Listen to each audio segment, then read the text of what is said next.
اعوذ باللہ من الشیطان الرجیم بسم اللہ الرحمن الرحیم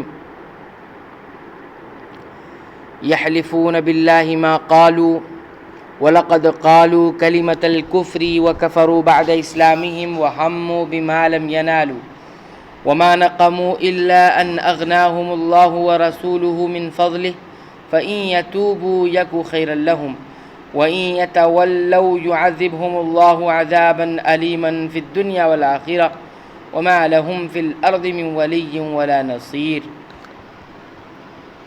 یہ اللہ کی قسمیں کھا کر کہتے ہیں کہ انہوں نے نہیں کہا، حالانکہ یقیناً کفر کا کلمہ ان کی زبان سے نکل چکا ہے اور یہ اپنے اسلام کے بعد کافر ہو گئے، اور انہوں نے اس کام کا قصد بھی کیا جو پورا نہ کر سکے۔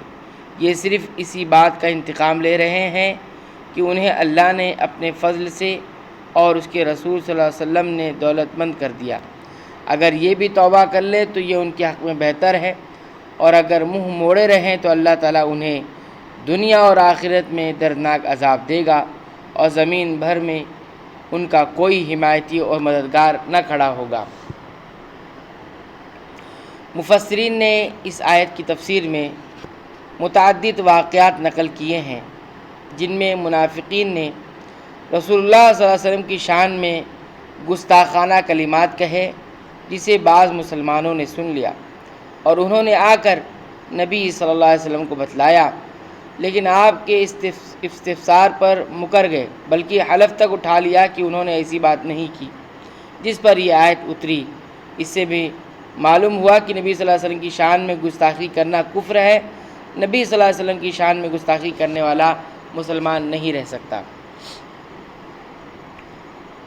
اس آیت کی بابت بھی بعض واقعات نقل کیے گئے ہیں۔ مثلا تبوک کی واپسی پر منافقین نے رسول اللہ صلی اللہ علیہ وسلم کے خلاف ایک سازش کی جس میں وہ کامیاب نہیں ہو سکے کہ 10-12 منافقین ایک گھاٹی میں آپ کے پیچھے لگ گئے جہاں رسول اللہ صلی اللہ علیہ وسلم باقی لشکر سے الگ تقریباً تنہا گزر رہے تھے۔ ان کا منصوبہ یہ تھا کہ آپ پر حملہ کر کے آپ کا کام تمام کر دیں گے۔ اس کی اطلاع وحی کے ذریعے سے آپ کو دے دی گئی، جس سے آپ نے بچاؤ کر لیا۔ مسلمانوں کی ہجرت کے بعد مدینہ کو مرکزی حیثیت حاصل ہو گئی تھی، جس کی وجہ سے وہاں تجارت اور کاروبار کو بھی فروغ ملا اور اہل مدینہ کی معاشی حالت بہت اچھی ہو گئی تھی۔ منافقین مدینہ کو بھی اس کا خوب فائدہ حاصل ہوا۔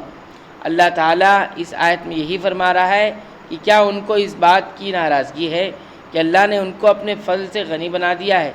بلکہ ان کو تو اللہ کا شکر گزار ہونا چاہیے کہ اس نے انہیں تنگ دستی سے نکال کر خوشحال بنا دیا۔ وَمِنْهُمْ مَنْ عَاهَدَ اللَّهَ لَئِنْ آتَانَا مِنْ فَضْلِهِ لَنَصَّدَّقَنَّ وَلَنَكُونَنَّ مِنَ الصَّالِحِينَ۔ ان میں وہ بھی ہیں جنہوں نے اللہ سے عہد کیا تھا کہ اگر وہ اپنے فضل سے مال دے گا تو ہم ضرور صدقہ و خیرات کریں گے اور آپ کی طرح نیکوکاروں میں ہو جائیں گے۔ فَلَمَّا آتَاهُم مِّن فَضْلِهِ بَخِلُوا بِهِ وَتَوَلَّوْا وَهُم مُّعْرِضُونَ۔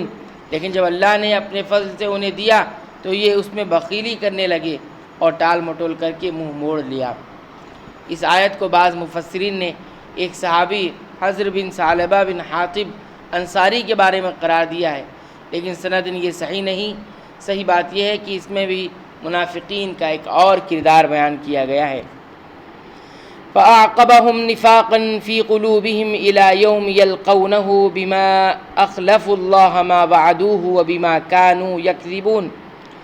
بس ان کی سزا میں اللہ تعالیٰ نے ان کے دلوں میں نفاق ڈال دیا اللہ سے ملنے کے دنوں تک، کیونکہ انہوں نے اللہ سے کیے ہوئے وعدے کے خلاف کیا اور کیونکہ وہ جھوٹ بولتے رہے۔ أَلَمْ يَعْلَمُوا أَنَّ اللَّهَ يَعْلَمُ سِرَّهُمْ وَنَجْوَاهُمْ وَأَنَّ اللَّهَ عَلَّامُ الْغُيُوبِ۔ کیا وہ نہیں جانتے کہ اللہ تعالیٰ کو ان کے دل کا بھید اور ان کی سرگوشی سب معلوم ہے، اور اللہ تعالیٰ غیب کی تمام باتوں سے خبردار ہے۔ اس آیت میں منافقین کے لیے سخت وعید ہے جو اللہ تعالیٰ سے وعدہ کرتے ہیں اور پھر اس کی پرواہ نہیں کرتے۔ کوئی یہ سمجھتے ہیں کہ اللہ تعالیٰ ان کی مخفی باتوں یعنی چھپی ہوئی باتوں اور بھیدوں کو نہیں جانتا، حالانکہ اللہ تعالیٰ سب کچھ جانتا ہے کیونکہ وہ تو علام الغیوب ہے، غیب کی تمام باتوں سے باخبر ہے۔ اللہ تعالیٰ سے دعا ہے رب العالمین تو ہمیں منافقین کے تمام کرداروں اور تمام صفات سے رب العالمین ہمیں محفوظ فرمائے، آمین۔ وآخر دعوانا الحمدللہ رب العالمین۔